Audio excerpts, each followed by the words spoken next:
ठाकुरकड़ा उच्च विद्यालय पर्यायक्रमिक प्रशिक्षण अनुष्ठित।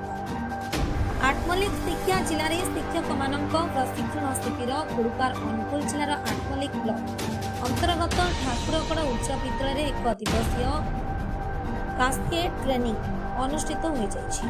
एक कार्यक्रम में विद्यालय प्रधान शिक्षयित्री प्रतिमा देहुरी सभापतित्व करथिले। एक कार्यक्रम आयोजन ब्लॉक शिक्षा कार्यालय द्वारा कराଯାଇଥିଲା।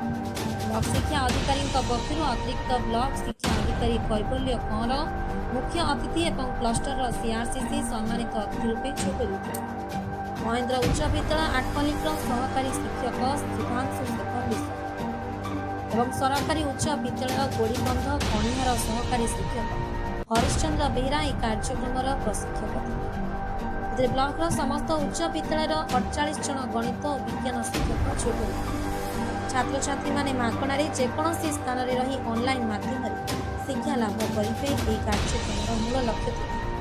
ब्यूरो रिपोर्ट आठमल्लिक समाचार।